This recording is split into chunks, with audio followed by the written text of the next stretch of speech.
Kai Hong, je suis présidente de l'association Loisirs Tout Azimut qui se trouve dans le quartier Pont-de-Pierre à Bobigny. Donc ce petit film a pour but de mettre en évidence le rôle de chaque éducateur du quartier. Donc la parole elle est d'abord donnée aux parents des enfants qui assistent aux ateliers, ensuite aux représentants du centre social CAF le village, ensuite à une enseignante de l'école élémentaire de Bobigny et enfin aux enfants.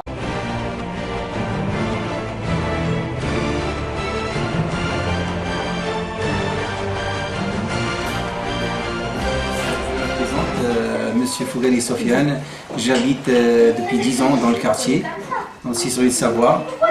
Je suis un père de famille de 3 garçons. Comment ils s'appellent vos enfants déjà? Anis, Youssef et Amir. D'accord. Ça fait combien d'années que vous êtes là? 10 ans. 10 ans. Ouais. D'accord. Et qu'est-ce que vous pensez du quartier? Ouais, le quartier, c'est un bon quartier. C'est pour la raison que j'ai pas envie de... J'étais à Saint-Coramont maintenant, à Fête Savoie. Oui, oui. Je suis bien intégré dans le quartier. Je connais pratiquement tous les voisins et les voisines. Le quartier c'est calme, tranquille. J'ai 4 enfants. Leur prénom? Raed, Mehdi, Zied, Yassine. Oui, je me présente. Moi, c'est Madame Fouzri Sama. Donc, j'habite au 9 rue de Savoie. Donc, ça fait 12 ans qu'on est là, comme l'a dit mon mari. Je pense que je suis bien intégrée dans le quartier. Il y a le centre social aussi qui a joué un grand rôle dans le quartier, il faut le dire aussi. Parce que c'est grâce au centre qu'on a pu voir, on a pu rencontrer les voisins, les enfants, enfin tout le monde, hein, plus ou moins. Moi c'est Madame Mamdou Lawaria, j'ai 2 enfants qui fréquentent le centre et les activités avec... Leur prénom? C'est Isra et Rim. Et moi je me plais dans mon quartier, je trouve qu'il est calme et c'est bien d'avoir des associations comme la vôtre pour occuper les enfants, de faire autre chose parce que c'est bien, ça leur propose les journées en dehors des jours de semaine, le samedi, dimanche, ils n'ont rien à faire. Tu peux dire ton prénom et puis ce que tu... Je suis Madame Awad. Oui. Et ça fait 12 ans que je suis de ce quartier. J'ai 4 enfants. Oui. Rappelle leur prénom. D'accord. J'ai 3 filles, un garçon, Imen, Inès, Mohamed et Isra. Oui, c'est vrai qu'Imen elle vient souvent dans nos ateliers. Samedi, dimanche. Oui, alors qu'est-ce que vous en pensez par rapport... C'est très bien qu'est-ce qu'il pense. Il aime bien venir. Il est prête le matin, maman. C'est l'heure elle aime. Voilà. Oui. C'est très bien. Oui, elle est très motivée. Hein. Merci. Merci Je suis la doyenne du groupe et l'ancienne du quartier. Ça fait 24 ans et quelques poussières que j'habite le quartier. Bon, avant, c'était pas calme. Mais c'est un très beau quartier, il y a plein de verdure, il n'y a pas de pollution. C'est extraordinaire comme quartier. C'est le seul quartier de Bobigny qui est resté vert. Il y avait un grand respect, il y avait beaucoup de choses qui ont changé. Mais là, avec Sokai, j'ai remarqué qu'il y a les enfants qui sont devenus matures et qui savent ce qu'ils font et qui comprennent comment ça commence. Question pour vous. Pour vous, c'est quoi éduquer un enfant en fait? Éduquer votre enfant, qu'est-ce que c'est que éduquer votre enfant? Le respect, c'est le respect. Pour moi, pour les voisins, pour le centre. C'est la base de tout. Parce qu'une fois que l'enfant il a compris ce que c'était que respecter les gens, après, il y a tout âge, on va faire des bêtises comme ça, c'est la vie qui veut comme ça. Il n'y a pas quelqu'un qui n'a pas, que ce soit un garçon ou une fille, c'est l'âge qui veut. C'est-à-dire, il y a un moment de sa vie, il va se montrer, il va essayer de faire s'imposer et tout, voilà. Mais le respect, je pense que c'est la chose, pour moi, c'est primordial. Mais comment on peut leur enseigner le respect? Sofiane, est-ce que vous pouvez nous donner un petit peu votre point de vue par rapport à ça? L'éducation. Oui, l'éducation des enfants. C'est à nos parents d'être exemplaires par rapport à nos enfants. Oui. Et puis à leur montrer l'exemple pour tout, à leur montrer. Respecter les voisins, respecter l'école, respecter les gens autour de nous, quoi. À jouer avec eux, à les gâter, à savoir se faire respecter en tant que père, en tant que mère, en tant que... c'est ça, c'est pas, on ne fait pas ce que l'enfant il a envie de faire.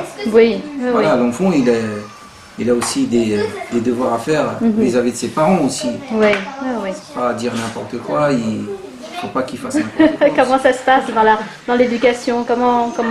Ben, il faut il faut être autoritaire envers les enfants. Quand il faut. Quand il faut. Oui.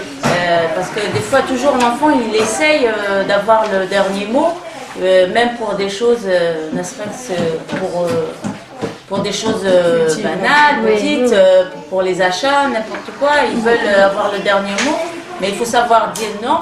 Il faut éduquer justement. Est-ce que vous êtes le seul éducateur? Ou est-ce que... il y a un peu l'éducation, il y a les enseignants. Combien d'éducateurs on pourrait voir autour de l'enfant? 3, 4. Plusieurs éducateurs? Bien sûr. Moi, je dirais les parents, c'est le plus important. Donc la base des éducateurs, ce sont les parents. Les parents. Et après? Après, pourquoi pas les enseignants? Les enseignants? Les éducateurs sportifs. Les éducateurs sportifs? Dans le centre social. Les animateurs. Ici. Les animateurs, après, oui. Mais comment on peut coordonner l'ensemble? Parce que c'est vrai que les enseignants... parce qu'il y a des choses, nous, on ne voit pas. Oui. Et eux, ils voient mieux que nous. Il faut les voir régulièrement. Mais il faut y aller les voir. Il faut y aller. Il faut pas lâcher l'enfant comme ça. Il va à l'école et puis c'est bon. Il connaît sa route et c'est bon. Est-ce que vous arrivez demander, oui. Vous arrivez à communiquer avec les enseignants? Oui. Il faut avoir une bonne coordination. Oui. Ah oui. Mais qui provoque la coordination? C'est vous? C'est eux? Oui, c'est nous. C'est vous, par exemple. Les parents, c'est le pilier. Les parents, c'est le pilier, c'est la base. Le pilier, voilà, c'est la base, les parents. Oui. Et c'est le rôle, on va dire, nourricier, le rôle affectif. Bah oui, on les a fait grandir, on les a nourris, on les a fait... C'est vrai, je veux dire, la base, c'est les parents. Oui. Après, bien sûr, plus ils grandissent, plus après, c'est différent. Mais la base, c'est les parents. Voilà. Après, c'est la société. Après, c'est la société. Mais alors, en classe, depuis qu'il a commencé, depuis qu'il est petit, quand je vois ses enseignants, ils me disent non, mais il est calme en classe. Je dis, c'est l'opposé. C'est l'opposé, voilà. D'accord, donc on voit... Je suis étonnée moi-même, parce que je dis, bon, après tout, c'est vous qui êtes avec lui la journée en classe. Ils me disent non, pas du tout. Pour eux, moi je pensais que c'était turbulent en fait. Oui, c'est pas du tout. Ça fait longtemps que vous fréquentez le centre social, Sofiane? Oui, ça fait... Anis, il a 11 ans, depuis l'âge de 3 ans, je crois. Ah oui, depuis tout petit déjà. Oui, depuis tout petit, mes enfants, ils ont fréquenté. Oui. Social, et puis depuis il est sorti et tout ça, oui, ça, franchement c'est... Moi mes enfants c'est social, le coccinelle. Franchement c'est... D'accord, et pour vous c'est très bénéfique? Bien sûr, c'est 100% bénéfique le centre social. Ils proposent des sorties malheureusement, familiales, des fois il n'y a pas assez de place, des fois ils n'acceptent pas, il y a de plus en plus de gens qui viennent solliciter le centre et tout ça. Alors, social, qu'est-ce que Loisirs Tout Azimut apporte de plus? Moi je crois que ça va leur apporter un peu de la confiance. Parce que quand vous travaillez sur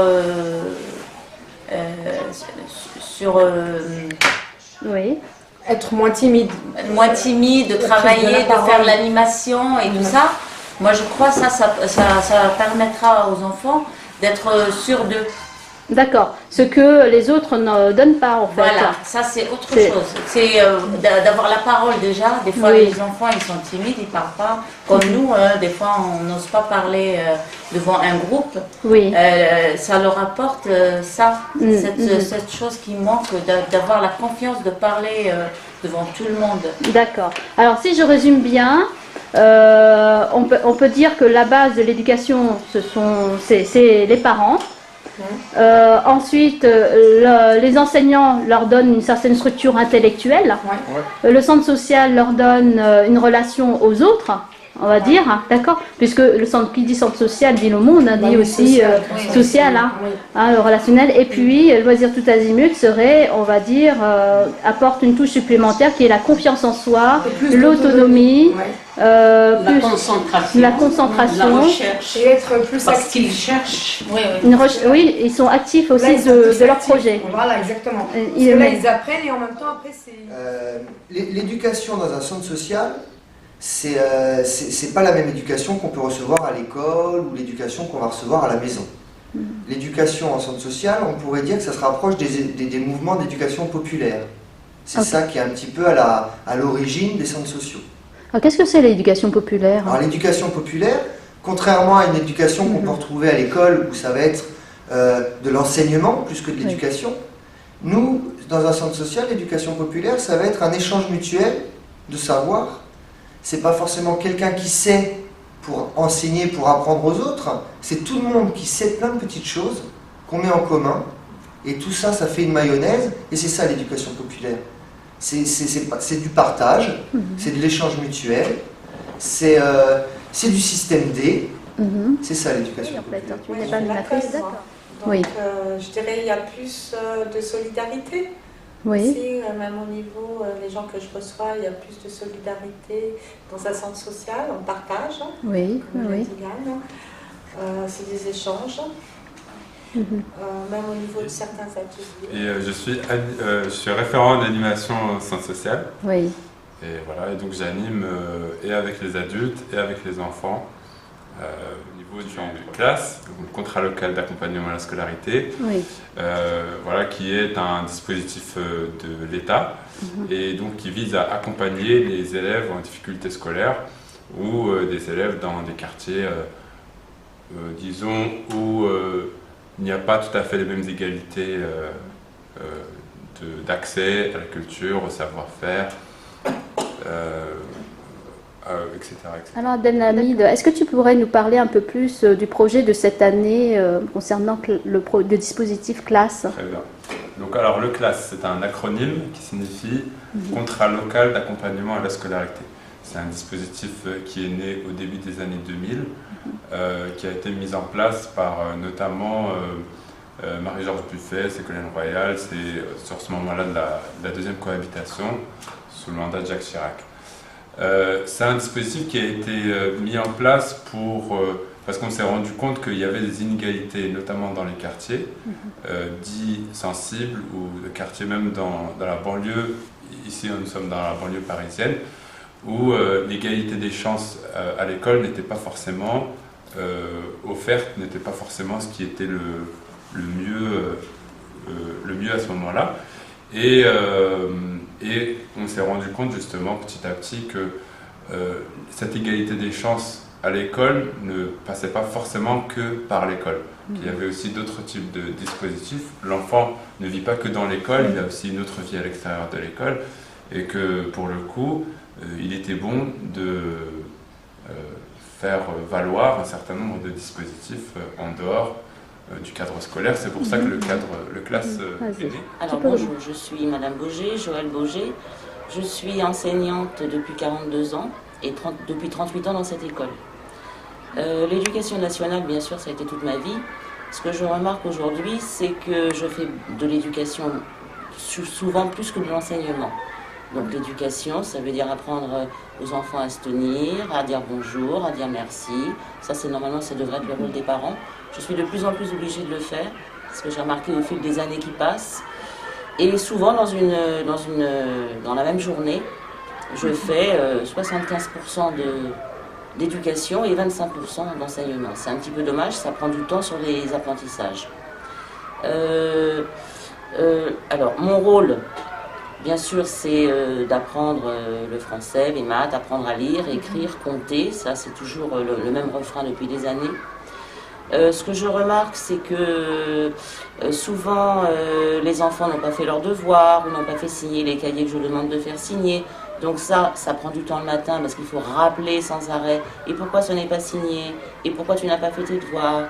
Donc je mets des mots aux parents pour les avertir, puisque c'est normal que les parents sachent ce que font leurs enfants à l'école.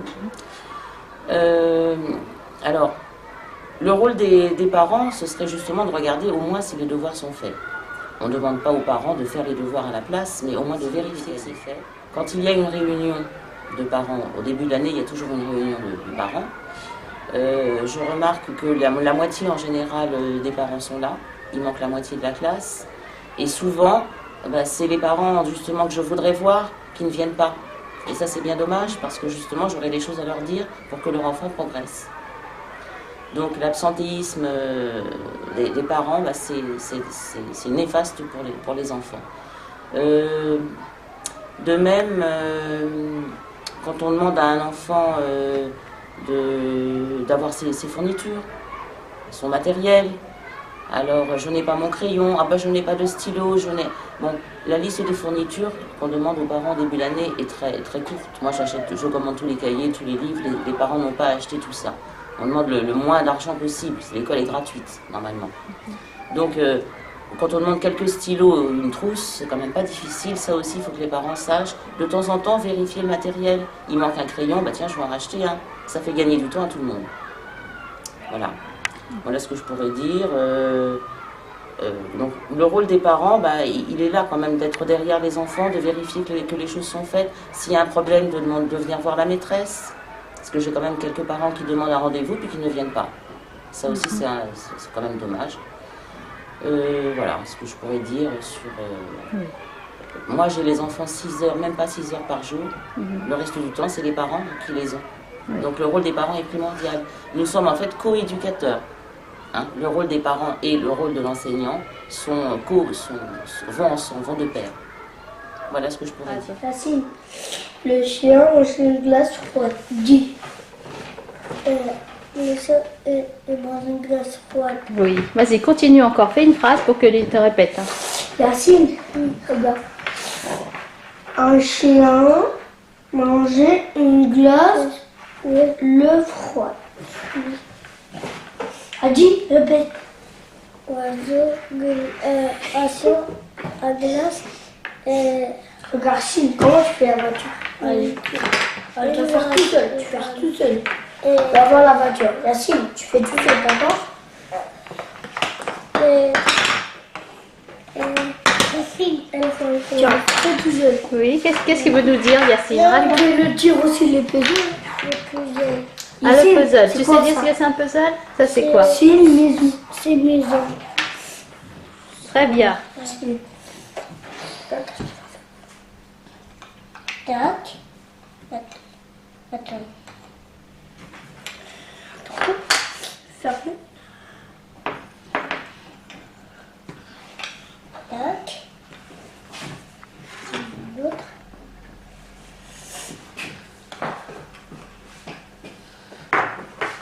Voilà.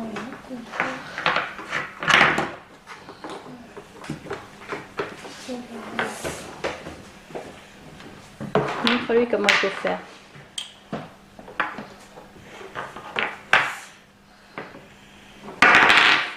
Il faut que tu parles en même temps, Naël, hein, parce que il faut qu'ils comprennent ce que tu fais comme geste. Voilà. Bien. C'est comme ça la voiture? Ils m'ont pas une pièce? Regarde. Ah, une pièce, elle est là. Il faut la mettre où, Ziad? Tu t'en souviens? C'est le capot. Oui, le capot ici. Le capot, comment on met? C'est un... Regarde.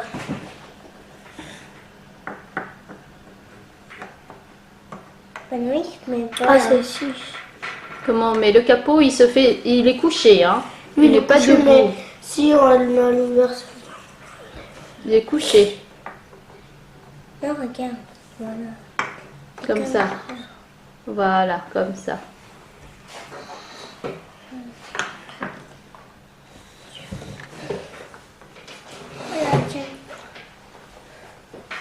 Oh, très bien. Est-ce que tu sauras le refaire, Yacine? C'est une gourmand, ça s'appelle? C'est une abeille. Une abeille.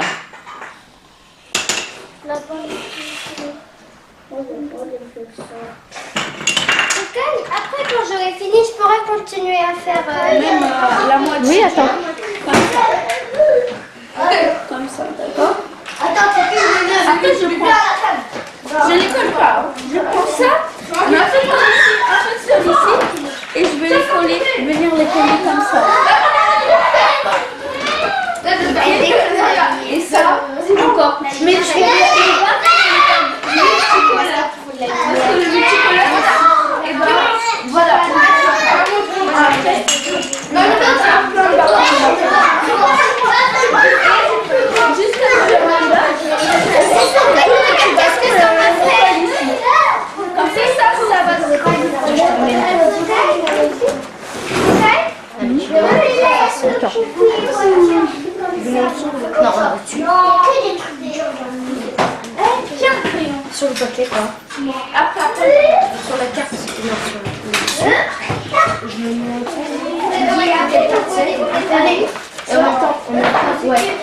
je fais ça. On est avec notre frère.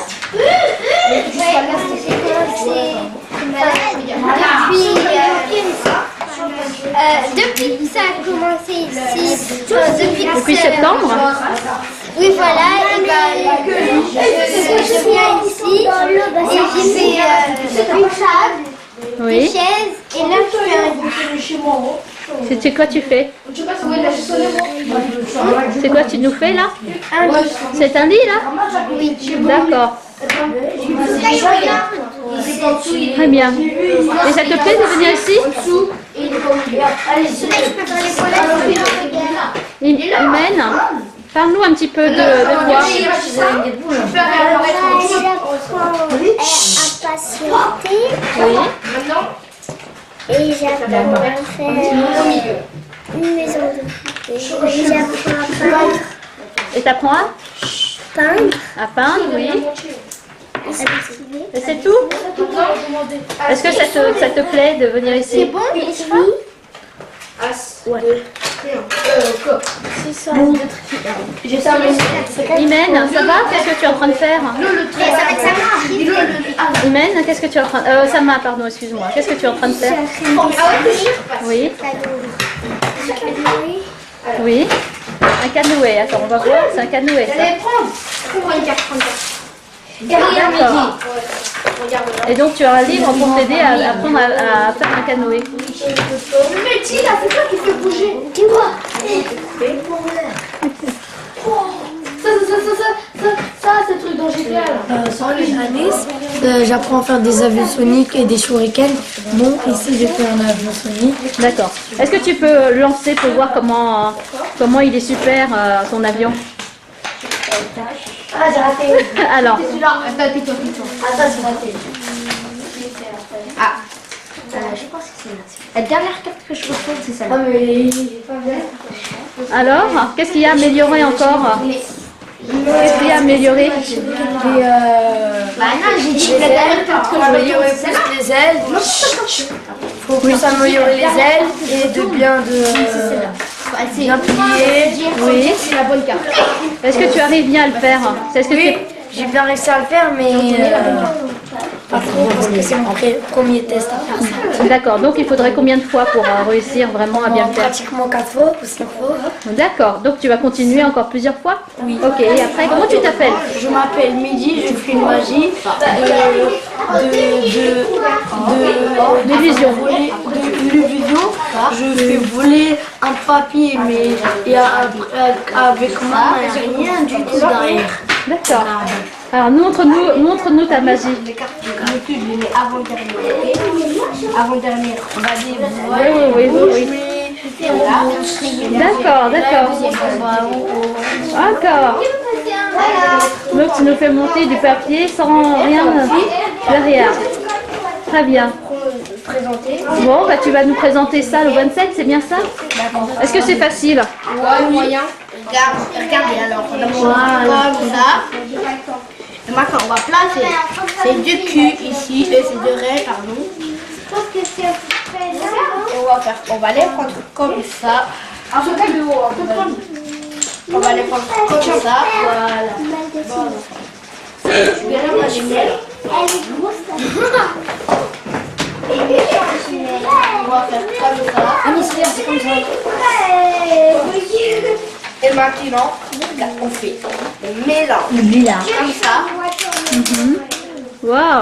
Et maintenant, si on prend la carte avant-dernière et on prend la carte avant-dernière. La deuxième, pardon. C'est ça? Oui, et j'ai une magie à rituel chez moi, j'en ai plein. La scène, qu'est-ce que tu nous prépares, toi? Un papier caché. Un papier caché. Et ça consiste en quoi le papier caché? C'est quoi le but du papier caché? En fait, on va prendre un petit papier. Oui. On va le mettre ici. Oui. Et après la chaise. Oui. Là, c'est la sortir. Ah, d'accord. Et nous, on n'aura rien vu en fait. On va voir apparaître un papier d'un endroit à un autre. C'est ça? D'accord, super. Tu sais bien maîtriser là aujourd'hui? Tu vas t'entraîner encore plus? Très bien. Et si je prends celle-là, je regarde celle-là, ok? Tu la regardes pas. Oh Naël, qu'est-ce que tu peux nous dire là? Qu'est-ce que tu es en train de faire? Naël, beaucoup. Qu'est-ce que tu es en train de faire? J'ai bien avancé. Oui. J'ai commencé ma commode. Oui. Mais je l'ai pas fini, mais je l'ai presque fini. On va juste à mettre les étagères. D'accord. Et toi, Naïla, parle-nous un petit peu de ce qui s'est passé. J'ai bien aimé quand j'ai commencé à faire mon lit. Oui. Vous écoutez, s'il vous plaît. Et alors? Et aussi quand avant j'avais fait une tour. Oui. Une tour? Hein? Une tour de quoi? Une tour de... Ah oui, des caplas, c'est vrai. Tu étais avec Alassane tout à l'heure. Et alors, tu as été un petit peu embêtée à un moment donné par rapport à ton lit, c'est ça? Tu peux nous expliquer un petit peu pourquoi? Parce que il y avait des... Parce qu'en fait, les bâtonnets, ils voulaient pas coller. Ah, d'accord. Et c'était énervant, hein. C'est ça? Quand ça ne veut pas coller comme tu veux. Mais on avait dit c'était quoi ce travail? Ça permettait de quoi? De patience. C'était quoi? Un travail avec de la patience. Si on n'est pas patient, ça va jamais arriver. Donc en fait... Oui, moi j'ai remarqué qu'on était trop bruyant. Est-ce que dans ces conditions, vous avez respecté les filles qui avaient besoin de calme pour construire et de concentration? Est-ce que vous avez pensé que vous avez bien respecté les filles? Non. Oui? Non. Moitié. Comment? Moitié? Parce que quand on travaille la patience, qu'est-ce qu'il nous faut? Du silence. Oui, du silence. Et du calme, et on doit bien se concentrer pour comme ça. Et on écoute les gens. On est attiré par... Pour le aussi, on doit chuchoter. On doit chuchoter. Oui, on doit bien... C'est un lieu calme. On doit se chuchoter et Oui. se bien être calme et pour... Et en plus, on est dans... Les filles, on écoute. On est dans un local et c'est un lieu calme. En plus, il y a des gens qui sont en haut et Oui, et qui dorment. Alors, à votre avis, la prochaine fois, qu'est-ce qu'il faudrait qu'on fasse pour qu'il y ait plus de calme? Moins calme. Comment on fait? Je sais. On doit faire juste moins de bruit, on doit chuchoter quand on parle. Est-ce que vous êtes d'accord? Écoutez-moi bien. Oui. Écoutez, Mehdi, Mehdi, donne-nous les solutions. En fait, Parle à tes camarades. La prochaine fois, quand on se... venir, on doit chuchoter, on doit parler tout doucement pour comme ça, on ne range pas les gens qui, par exemple, ils dorment et tout. Comme ça, on respecte les filles. Oui, aussi, vous respectez les filles, vous respectez les voisins. Et les filles nous respectent. Et les filles, de toute façon, est-ce qu'elles vous embêtent? Le film, on pourrait l'assimiler à la pyramide de Maslow, où les besoins de sécurité matérielle et affective est assuré par les parents. Le besoin de rentrer en lien et d'être dans une collectivité est répondu par le centre social, où l'enfant en fait expérimente l'échange, le partage, la solidarité, le respect des uns, le respect des autres, l'apprentissage en fait. Ensuite vient le besoin de connaissances et de savoir assuré par l'école. Et enfin, le besoin de construction de soi par loisir tout azimut, ou l'expression du jeu JE à travers le jeu JEU. Alors, on pourrait dire que tous ces rôles sont complémentaires et que la défaillance d'un de ces rôles risque en réalité de déséquilibrer l'ensemble de la construction de l'enfant. On pourrait aussi dire que chacun apporte en fait sa pierre à l'édifice, qui est de construire l'enfant pour qu'il devienne un jour un adulte capable de prendre sa vie en main et devenir acteur de sa propre vie.